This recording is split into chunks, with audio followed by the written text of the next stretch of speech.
Hey, how's it going, everybody? This is Joey Galvez, one half of your host of Explain Yourself, and I want to let you guys know about a really cool book from our friend of the show, Eli Shockey. This one is called The Greylock, and it's a story where magic is a commodity.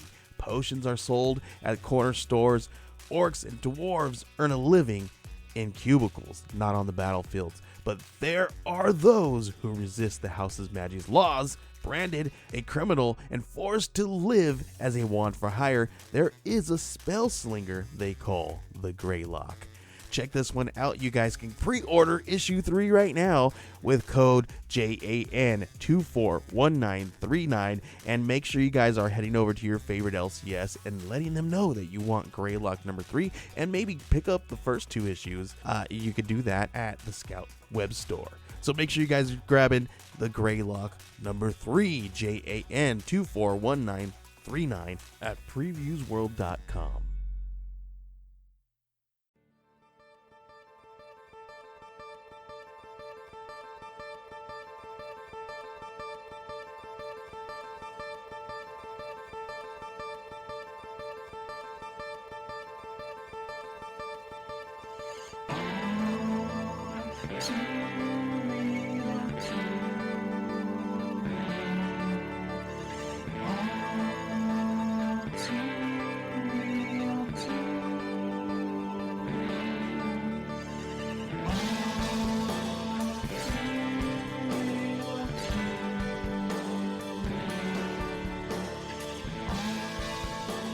Okay, everybody, welcome to the latest episode of All Too Real 2. My name is Michael E. Cullen II, and with me, as always, is... Sesame, Honey, and Carto. I'm not going to call you Honey. That's fine. Just letting you know. You could call me Heil, maybe. No. Uh, I'll call you Adolf. Yeah, I don't know. About that. So, Achtung, baby. I've got your attention, right? No. Yeah, yes. Yeah. So today on the show, we are covering a sitcom that somebody actually made. Yep. And put on air. Yep. On television. Yep. In the United Kingdom, of all places. It's a sitcom that had 1 episode air, 8 completed that have never saw the light of day, the other 7. Show is called Heil, Honey, I'm Home. Hey. And is exactly what you think it would be. Yes, it is. So, this came out in 1990. It broadcast on September 30th of 1990 on a now defunct British satellite television station called Galaxy. Yeah. I wonder if that was one of the stations that was involved in the whole Max Headroom episode where that guy had like a pirated. I wonder if he was involved with the Galaxy. This is one of the shows that he was airing. This is like it ended up being replaced by Sky One, which is like Sky Television is owned by the Murdochs, I believe. It's big European, yeah. I'm pretty sure that well, it's like they've got Sky's got like all these different channels. They got like, television, like regular television, and then news stations and stuff like that. Yeah. But I think it was Sky Group. Well, Sky Group is a British company, but I thought it had some kind of connection to Rupert Murdoch, but I might be wrong. But anyways, I know that their news sometimes is like very similar to like Fox News and stuff. So. Oh, it's very conservative. Yeah. So maybe that's what I'm thinking. Anyways, so Yeah. Heil, honey, I'm home. Hey. All right. Very important question. Yeah, what? Initial thoughts. Um, so when I first watched it couple weeks ago, I thought it was really brilliant, but at the time I was probably just like kind of like a weird mood. And I watched it again. I think actually I watched it twice that same night, and then I watched it again a few hours ago, and for some reason that just felt like a fever dream to me at that point. So I don't know, my mood just changed, I guess, depending on when I watched it. And, it just reminded me of like a fever dream, like how you would imagine like that would be, or no, maybe not so much a fever dream, something that I would watch while having a fever, basically, just something like sort of zone out and just like zonk out to, like just Yeah. really dark kind of thing to watch. Because I notice when I'm sick, I usually watch like weird stuff when I'm sick. Yeah. So like I don't know why, but the fever dream thing makes sense. It would be like if you were reading a book about World War II while watching like Nick at Night, and all of a sudden you wake up. Yes, this is the dream you had. Yeah, exactly. That's what it would be. You'd be watching like Dick Van Dyke or something, Yeah, or or like and then falling asleep, and that's what the dream is. My thoughts on it. It's like, okay, I was trying to think of something that would be similar, like in the time frame, because like World War II was in like it was in the 40s, and this aired in the early 90s. So like I guess like right now, if we made a sitcom about like Saddam Hussein or something, that would be like the equivalent. Yeah, because it'd be like 44, years after the war had ended at that point, and I mean, it's not quite as long, but it's still well, it's not, because like 44 years from now. I mean, back then would have been like, late 70s. So like maybe like during like the Soviet Union with the Afghanistan, or you know what I mean? Or maybe even like the the whole like Iran Contra sort of thing. I don't know. Like around that kind of area. Yeah. So the hostage, the Jimmy Carter hostage situation. To make a sitcom. It'd be like taking Argo and making a sitcom about it. Yeah, that movie Argy, exactly. Yeah, and just like I mean, Argo was kind of a comedy anyway, so it's like it was, but like this is like literally just like what made it so like feverish to me was that it was literally just like a regular sitcom, but like with the characters of like World War II people. Like that was it. It was just like any like the whole like there's really nothing like specific about the episode that really made it seem different other than just dropping references. You know what I mean? Yeah, like if you got rid of all the references, this could easily have been an episode of Donna Reed or I Love Lucy or something. It was just kind of similar. Yeah, and that's what just made it seem so bizarre to me. It was just, I mean, I'm sure that was the intention. It was just, it was like, what if we just take these characters and we just literally just plant them into like a different setting, and then that's the only thing that's like tethering them to who they're really supposed to be, And, it reminds me of an idea we had for a sitcom, but I'm not going to share that with the public. So, that's right. About a famous person, yes. I think I know. Which hopefully we'll make someday, even if it's just a movie. But so, all right. Here's a little more info about the show. Just some background here. It was a British sitcom produced by Jeff Atkinson, and in 1990, which was canceled after one episode. It centers on Adolf Hitler and Eva Braun, who live next door to a Jewish couple, Arny and Rosa Goldenstein. The show spoofs elements of mid-20th century American sitcoms and is driven by Hitler's inability to get along with his neighbors. It caused controversy when broadcast and has been called perhaps the world's most tasteless situation comedy. I mean, Two Broke Girls could be too. But anyway, so Sorry. The yeah, it's really weird. I mean, like, on paper it sounds so bad. Execution's not so much bad, but still weird. So what happens in this episode here?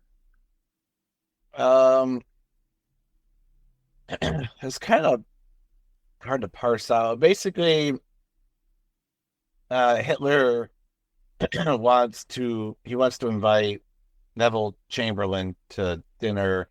No, I mean, I don't think he invites him. I think Neville Chamberlain just decides he's coming or something. I don't remember. And then basically because and first off, the whole show starts with like a little backstory about it being a show from the like 50s.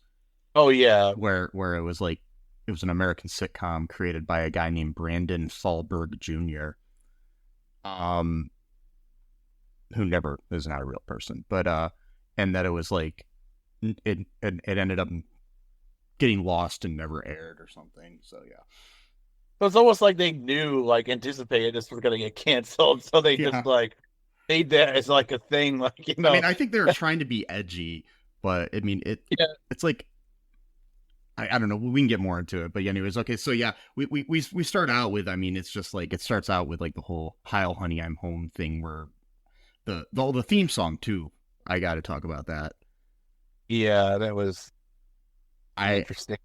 I couldn't get the theme song out of my head for like a week after watching it the first time. It is catchy. But, it's the very 50s kind of Heil, honey, Heil, honey, Heil, honey, Heil, honey. Oh God. Yeah, so he comes home and Ava is mad because he's always coming home late this week. So it's like a typical 50s couples argument, you know, the housewife, slaves away all day for her husband to come home and he shows up late and, you know, so she's mad at him and then he's like, why are you mad at me? Blah, blah, blah. That whole stupid, you know, argument that, you know, quite frankly is very abusive towards the housewife. You think about it, you know, someone who stays at home all day to prepare you to come home and then you show up 2 hours late. It's very rude and disrespectful. But anyway, it's manufactured I don't know, conflict, I guess is what it is, because you need some kind of conflict. So yeah, that's the thing. Like in most sitcoms, not most sitcoms, but a lot of sitcoms of this kind of nature. Not ones with dictators as the leads, but ones the ones with like a husband and wife sort of thing. I never believed that those two people were ever in love. Oh, yeah, absolutely. I mean, this one did have kind of a little like love between them, but the way that people fight in these shows, it's like, why did you ever get married in the first place? So. Yeah. Well, I mean, that was that era of just it did keep up with the Joneses or whatever, but or keep up with the Hitlers rather, but or the Goldensteins, if you will. And so yeah, Neville Chamberlain is basically coming over for something. Yeah, he's gonna show up at dinner basically to try to reprimand Hitler because this is right after Hitler invaded or annexed. Or I don't know, did he annex or invade Czechoslovakia? I'm kind of lost in my World War II history. I think he invaded and then basically annexed it both. Okay, I'm not sure, but yeah, So basically that was like Neville was basically gonna like reprimand him. And for those who don't know, and it's okay if you don't because it's like almost like 100-year-old history at this point. Neville Chamberlain was basically famous or infamous rather for believing that if you could just appease Hitler enough, he would just give up after a few things and get what he wanted and expand further, which turned out to be not true at all. And so, one of his favorite phrases was either "peace in our time" or "peace at any cost" or something like that. And obviously, turned out not to be. I mean, if you look at it like in another way, like if you're a parent who gives into your kid and gives them everything they want for a while, hoping that maybe they'll respect you. It's not going to happen if you It's not. say yes to them about everything. So And, basically, Hitler was like a petulant child, essentially, who Yeah. wanted more land for himself, or a student land or whatever, land for Germans to basically conquer, and then they could spread out to other parts of the world and pretty much just make that their new homeland. Not their like new homeland. I guess more of like a base, or like a, what do you call it, an outpost. Anyway, sorry, I'm getting in the weird weeds of history here, but so he basically that's he's basically there to kind of reprimand Hitler, and Hitler is trying to make sure that he throws a good dinner party to appease Neville, basically, because Neville is going to be mad at him or whatever. So, and then the Goldensteins are next door neighbors. They're obviously a Jewish couple, which is very, again, I could understand why this was offensive to people. Oh, yeah. It's like Hitler's next door neighbors are two Jewish people called a Goldenstein. Like, can you get more like, you know what I mean? Like even Goldstein would still be a little less, but Goldenstein is like so like on the it's just like on the nose, like just like I don't know, and it's so like it like they kind of have like the dude, the Mr. Goldenstein almost reminds me of I forgot the name of the show, but the guy who always says like, "I'm gonna knock you to the moon" or whatever. Like Honeymooners. Yeah. Yeah, he kind of reminds me of that kind of personality. He reminds me of that, or like Fred Mertz from I Love Lucy or something. Their neighbor. Yeah.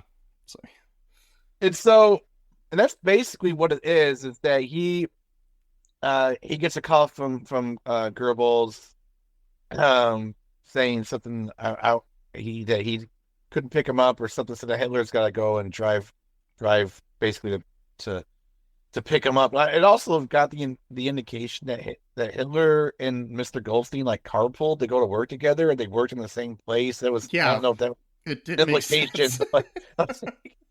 I don't really understand that, but that was implied that they. I don't know how many Jewish people were working at the same time.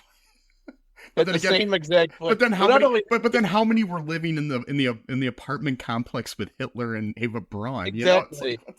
And why at this point was Hitler not trying to persecute them or like send them to a prison camp? Like that was not anything. They were just like a polite nuisance to him. Yeah. Who he tolerated them essentially. He didn't really like them too much, but he tolerated, especially. It's like any sitcom where you have the it's kind of like almost like in like All in the Family, where Archie Bunker didn't get along with the Jeffersons, and right. And but you realize that at no point did you think Archie was going to kill them. Exactly. He wasn't gonna take over their house and invade their property, and then invite Neville Chamberlain to dinner with Meatball and or Meathead, something Meat. Yeah. Wow. And Meathead. No, Meatball's the guy that runs Florida. So it's like Meatball run. Meatball. I swear to God, like I know this is such a weird tangent, but technically, since the show is technically about political people, I'm allowed to go on a tangent. So like there was, there's one of the Republican guys running for president. His name is Vivek Ramaswamy. Yeah. And Vivek, it rhymes with cake. Yeah. Well, the thing is, no, it's true, but that kind of reminds me. So, like, one of like the consultants for, I think it may have been Ron DeSantis.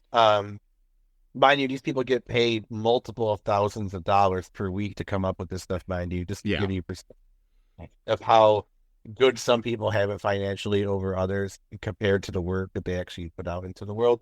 So this is what they came up with, probably again for hundreds of thousands of dollars. They're like, why don't you call him Vivek the Fake or Vivek? You get it? Because he's like fake. $100,000, please. And then I was watching another show. Did DeSantis use that? No, I think that was just. I think I'm not sure if it was DeSantis, but I'm pretty sure it was his. Okay. Because a memo did come out where they were basically like giving them like pointers, like I mean, make sure to mention this joke 3 times, or make sure to make this point three. And it was like yeah. little catchphrases and stuff. But like anyway, Because I mean, so as much, I mean, obviously, I cannot stand Ron DeSantis, but he's not like Trump with the name calling. With I mean, the no, nicknaming. Yeah, so. he doesn't have the gift for it. Like Trump's an Mhm. insult comic. He is, but like, and so I was just watching, occasionally the Young Turks, even though I really I got a lot of issues with them over the past Yeah. few months. But Cenk Uygur was like, he's like, listen, I'll give him one for free. This is way like Vivek Ramaswamy. I'm like, yeah, it's so much better than Vivek the fake. Yeah. And like, you don't need $100,000 to come up with I was that. gonna say that the fake thing is the obvious one.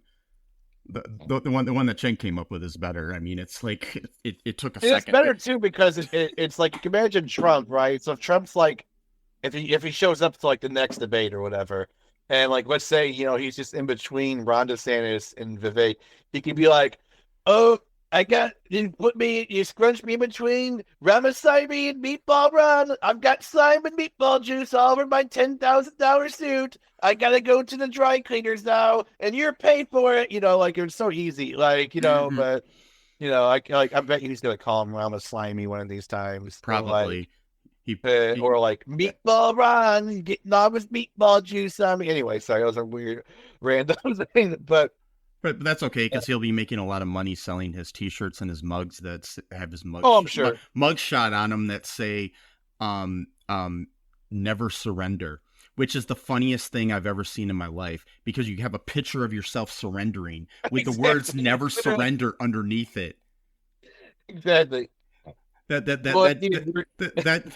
like that's like showing the flag thing from Iwo Jima and saying "give up," or Exactly.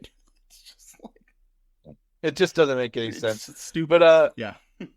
But just remind me of that because he reminds me of Trump in a lot of ways. But anyway, and yeah. so and also DeSantis, and so I forgot why, but he wants the Goldsteins to stay in his apartment while he's picking up Chamberlain. I don't remember what was. No, so basically, the way it starts out is, okay, Chamberlain's going to be there, and he doesn't want Ava to tell the Goldsteins that Chamberlain is coming to dinner. So we have this whole scene where Ava and is it Rose? Rosa Goldenstein are hanging out, in their whole like Lucy and Ethel sort of way, and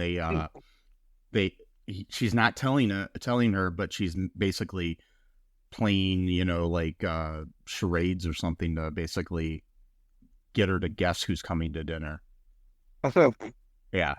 So she ends up guessing that it's Neville Chamberlain. Because, it was, she's like devil, doing devil horns, and it's like rhymes with devil, so. Right, exactly. Yeah. What? Oh, yeah. Devil. Yeah, and so, because Hitler didn't want the Goldensteins over there when Chamberlain showed up. So, also we have this situation over at the Goldensteins where they have their niece visiting.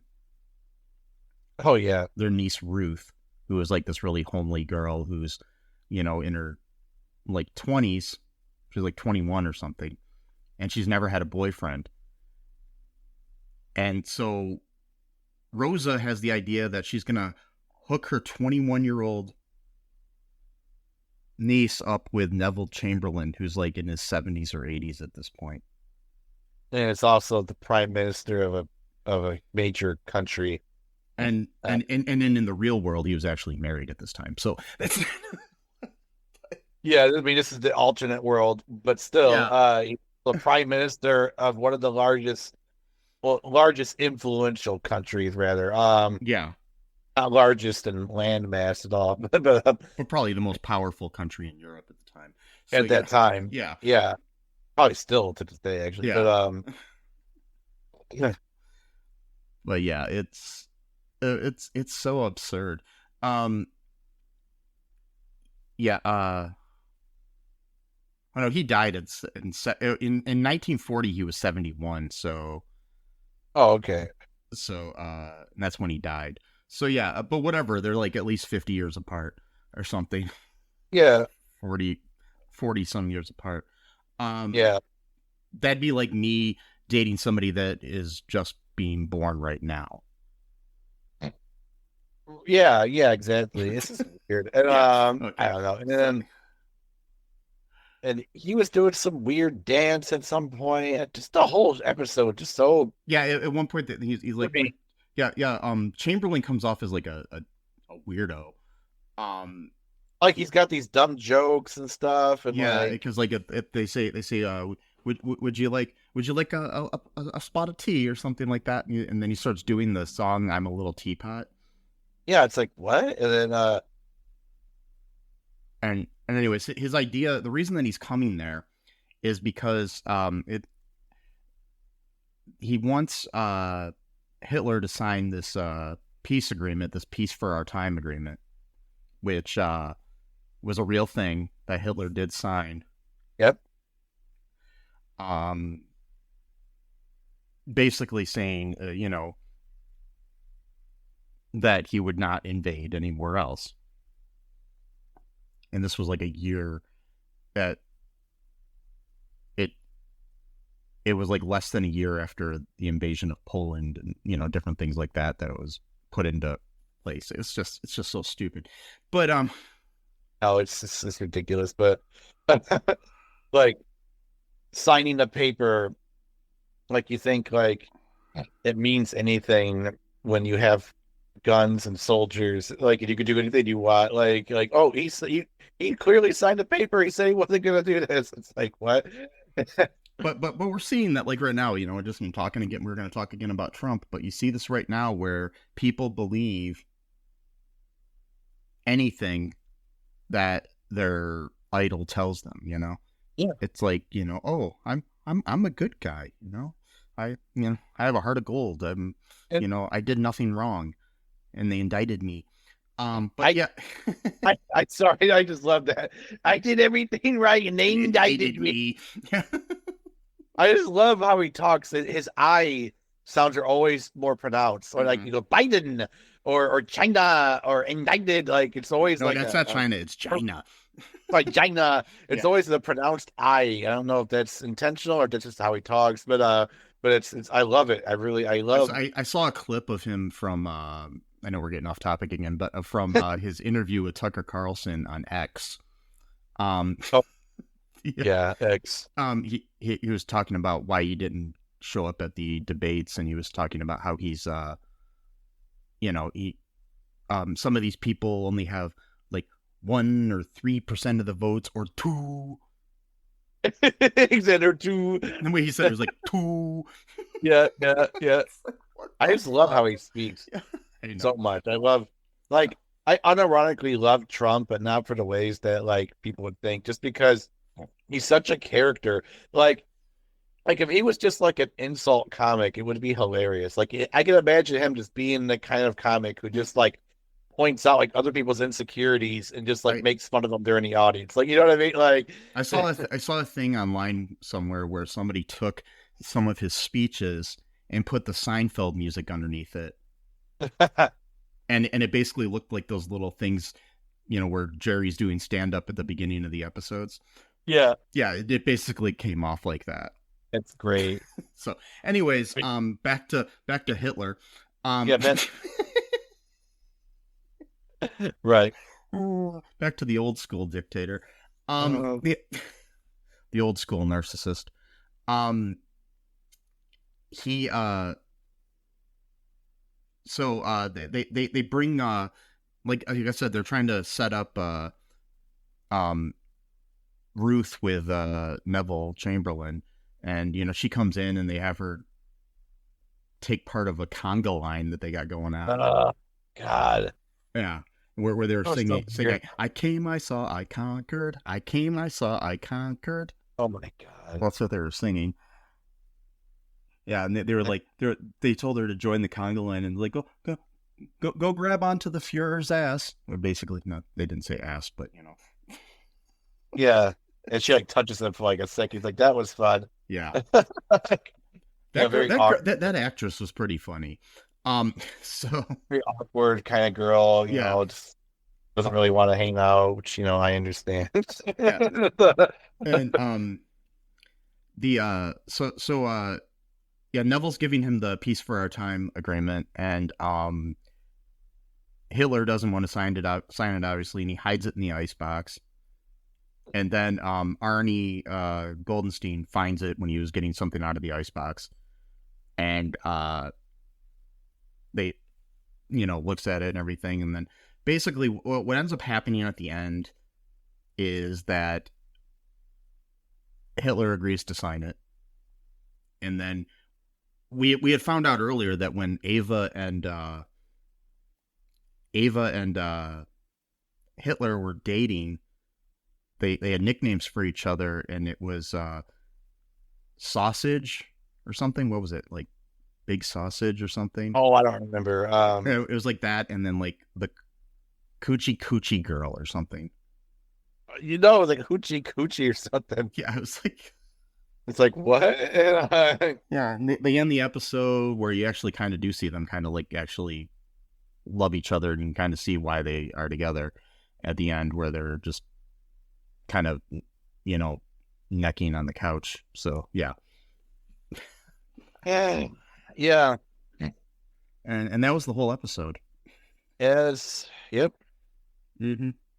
I don't know why they thought this was a good idea to do, and that's the other thing too, is like they all that's what I was going to mention earlier and I forgot, is that they all have American accents, but it was a British show, and so it was like they did that on purpose, so it looked like sounded like it was an old American show. That I know, but that just makes it even weirder, because that would be like having an American show, but everyone's got British accents. Yeah, like, you know what I mean? Like, yeah. I mean, and some of the actors, like the lady who played Ava Braun, was Canadian, so she had a kind of American, slight more American than British accent. Oh, okay. Yeah. Yeah, she was replaced after the pilot though, because she didn't want to do the show anymore. Good. Yeah. Yeah, she had only signed on for the pilot, and then they couldn't get her to sign on for the rest of it. Yeah, the whole thing is like it's very weird. That's all I can say. Yeah, it just feels like something that you would come up with if you're like reading about World War II, and then you're watching like Nick at Night, and then fell asleep. But then I mean, this reminds me of something that would be a really good 5-minute Saturday Night Live sketch. Yeah. But beyond that, it's like when they take a Saturday Night Live sketch and try to make a whole movie out of it. Oh God, like the Roxbury, or Superstar, or It's Pads, or the Stuart saves his family or whatever. So yeah, those type of things. Yeah, it's like you got to know when to end the bit. Wayne's World was good though. I mean there are good ones. I mean, that they did. I mean, like Blues Brothers and stuff too. But it's like it's just weird. There was something I was going to say about the show, and I totally forgot what it was. Oh man, no, that's fine. Well, yeah. By the way, the actor who played Neville Chamberlain, this was his final acting role before he died. Oh God, that's sad. I know. Wow. Yeah. Oh my gosh. That's what always makes me wonder about stuff. Like what would be like the last thing like they did before they died? And it's like some terrible piece of shit movie, or like bad album, or just something. Well, it kind of reminds me of that dude. I know it's the guy who unfortunately killed himself. The guy who wasn't he involved in like Cable Guy or something? But then it was like the Mr. Ed 2004 TV show or something like that. Oh, the writer, yeah. Yeah, it was just like that. That's like his final contribution was. Yeah, and he wrote on news radio and stuff too. So it was it was he had just a like career, but it's like, I know. But yeah, I don't know. It's sad.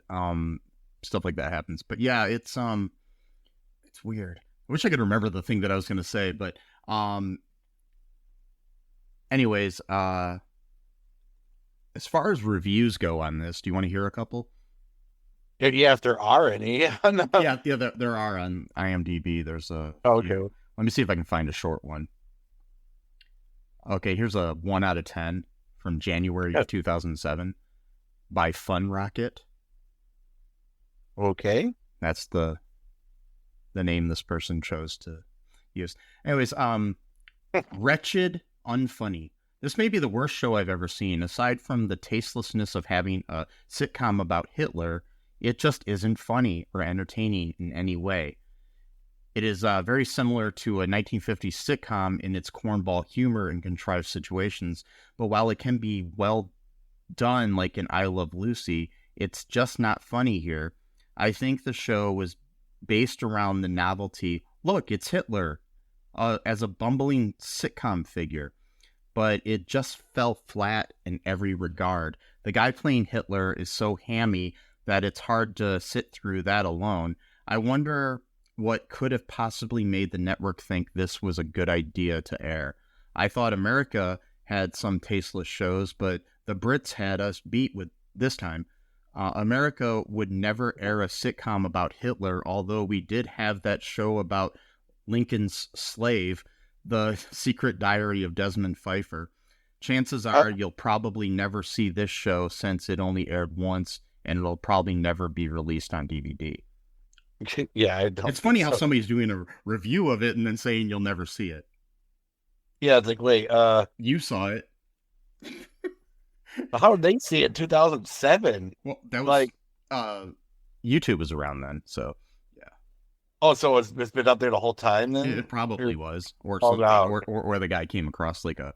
I'm sure. I mean, it's obviously been out there somehow because somebody was able to upload it. So probably somebody taped it off of TV when it aired or whatever, and Yeah, then uploaded it. they're probably like, they probably heard about it, and they're like, oh my God, I gotta tape this. There's a show about Hitler. Like, they probably knew it wasn't ever gonna get aired again. And then, Yeah.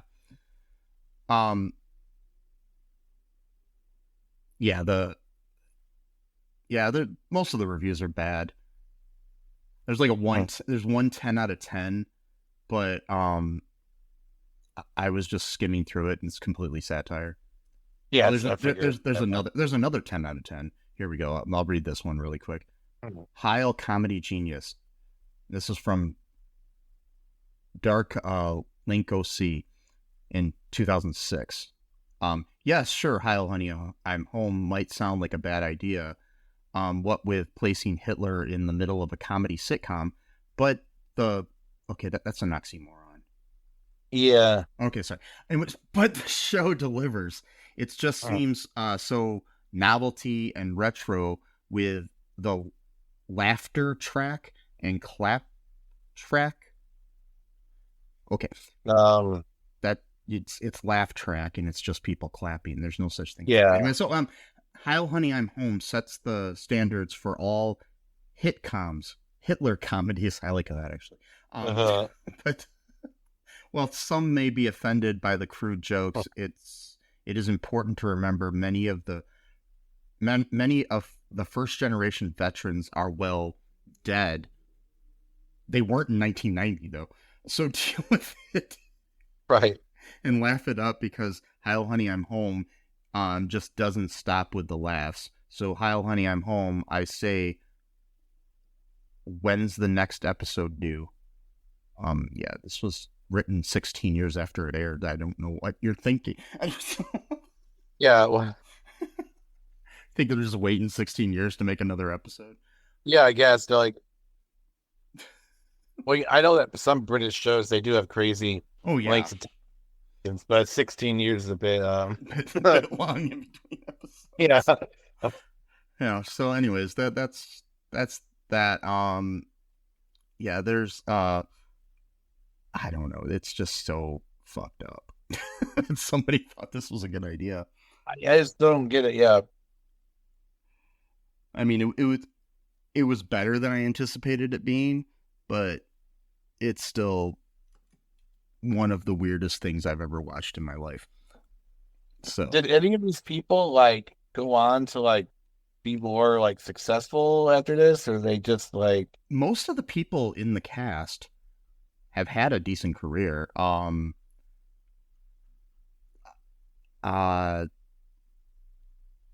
me see here. The guy who played Hitler, Neil McCall,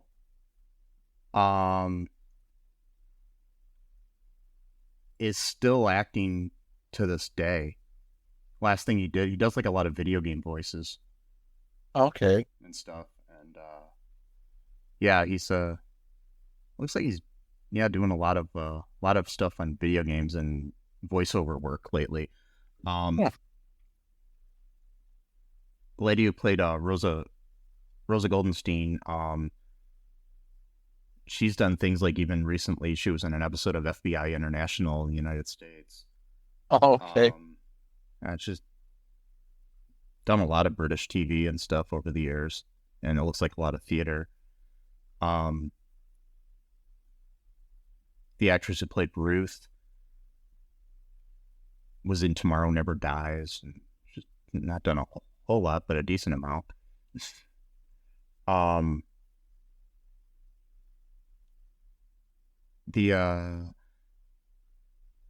There's like voiceover work for the actress who played Ava Braun. Where's the guy that played Arny? Let me see. Get my Arny on. Yeah.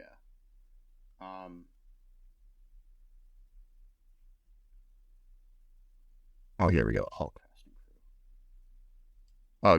Gareth Marks, who played Arny. He last credit he has was a 2018 episode of Doctor Who. Okay, cool. But he was in like Bridget Jones' Diary, bunch of different movies and stuff. So yeah, I mean it's not like they stopped acting. So yeah, this show didn't like break them. No, That's good. Yeah, at least it didn't like get them canceled or whatever you want to call it. Cancel culture. Yeah. Maybe it will now. Maybe people will find it and be like, hey, that guy was on Heil, Honey, I'm Home. We can't like him anymore. From 1990 with one episode. Oh, the thing I was going to tell you is I read this thing where the producers of the show, their defense of this not being like offensive to Jewish people was the fact that like 1/3 of the cast was Jewish. Yeah, see, I don't... no, that's what I'm saying. But the fact that they pointed out that 1/3 of the cast, it wasn't like 3/4 or something. It was 1/3. Yeah. Like, yeah. I mean, that's the whole thing is that like you can't... That's what just really frustrates me about this whole quote unquote discourse about cancellation or not cancellation is that like you really can't like dictate how people feel about what and it's you can't like it's basically like the I can't be racist because my friend is black.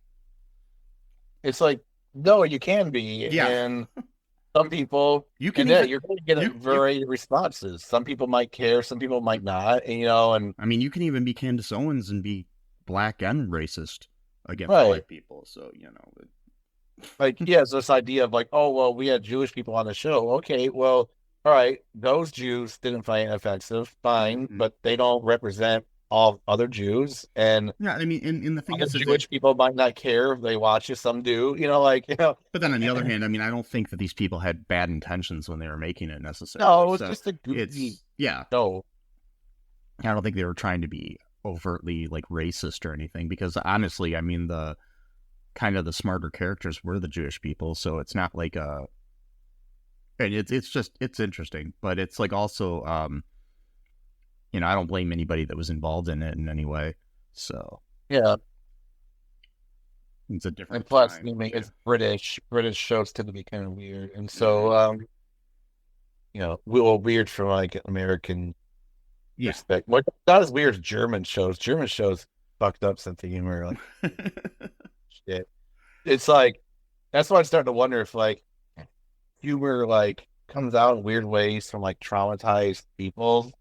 So I've noticed that like both like German and Japanese like subcultures are just like really bizarre. Like, and I just have to wonder if both of them being in the war to such a degree, like just like did something, you know what I mean? Like psychologically, Yeah. you know? And I'm not saying it's a bad thing. I'm just saying like, cause humans have weird ways of coping with stuff, you know? And like I've noticed even like Ukrainian memes have gotten just really weird and bizarre. Where like I saw one where it has that that dog that died, Cheems. He was like a Akita dog. He was like in like a lot of these memes, you know, Oh, like okay.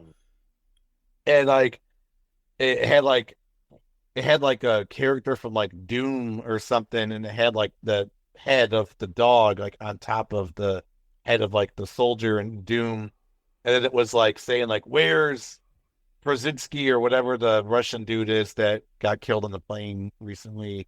And Yeah. I think it's just like really like, but I then think I again, saw that too. Yeah. like then again, it's like you just like psychologically damaged because of like trauma, and it just comes out in like really bizarre humor, you know, like. Well, is there anything else you wanted to say about this episode here before we wrap things up? No, just maybe don't make TV shows about like dictators too close to like when the war ended Damn it. and like that whole thing maybe. There go there goes my plans for Putin and his pals. Putin his pals, yeah. It was going to be I mean maybe it was basically going to be like Friends, but it was going to be like Putin and all of his buddies hanging out like at a coffee shop. and then they keep falling outside of windows because because he kills them whenever they don't go what he said. Um, Putin's pals on the pavement. No, it's terrible. The show starts out with 6 characters. By the 6th episode, it's just Putin. Yeah, because everybody else was killed. Yeah, he took a page from like one of Stalin's books of like photoshopping people outside of a photograph, and it was all of his friends. No, he just ends every episode where it's like his friends are. I'm just gonna call them Ross and Rachel and Chandler and stuff. It's like, hey Chandler, how's it going?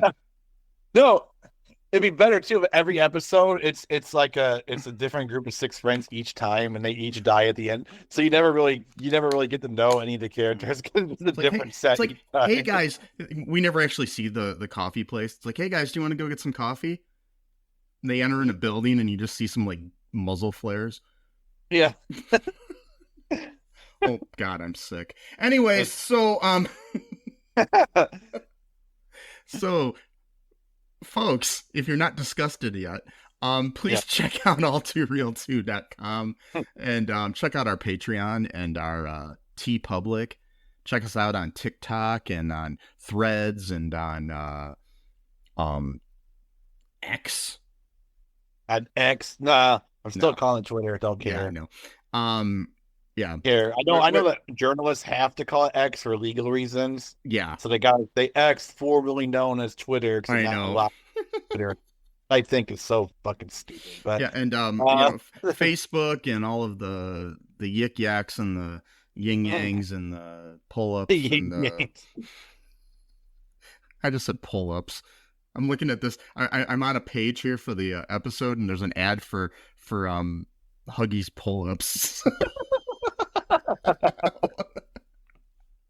No, Hitler was such a big baby, so I guess heated diapers. Apparently, I mean, aren't most ads targeted to people? I don't have any kids. Why am I getting ads? It really depends. Sometimes the algorithm will literally just reset itself, and will just or just decide one day that it just wants to market a certain thing to people. Because I've heard that people who like literally just started like a TikTok, and like immediately basically the first things they were being shown were like neo-Nazi shit. Like, I mean, most of the things I follow on there are pretty liberal or leftist, and I get like random things from like the Daily Wire coming up in my TikTok, and I'm like, yeah, what the fuck am I getting that?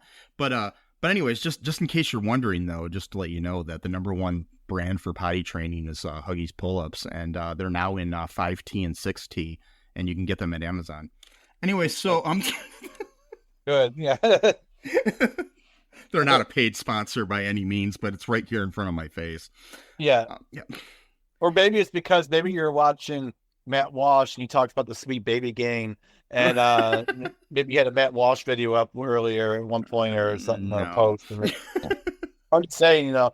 Yeah. But anyways, check us out on all of our social media. You can find us either at All Too Real 2 or under Cullen Park, which is the parent company of the podcast. So, and I didn't feel like changing the name of all those things to All Too Real 2. just being completely transparent here, folks. Yeah. So we're starting a new, social media for everything. It's hard enough to control one. But folks, make sure that you're good to each other and don't be a dictator. Yeah. Unless you want to have a sitcom made about you, like, shortly after the war. And or a sitcom called Dick Tater, which is about a potato that's a dictator. Yeah. It's like a dick. It's actually just a potato named Dick. It's it's a detective potato. It's like a spin-off of Veggie Tales or something. Yes. The more like adult version of Veggie Tales presents Dictator. Yes. Wow. And he's shaped like a penis. Anyway, so wow. Before we get too out of hand, folks, we should probably let you go, but just remember one thing. I love you. Sesame loves you. Hitler didn't. And Dictator loves you. Yes. But dictators don't. And until next time. Bye-bye. Thanks for listening to All Too Real 2 podcast, a Cullen Park production. Produced and edited by Michael E. Cullen II. Music by Matthew Hawes. Subscribe and share the show. Visit us at cullenpark.com.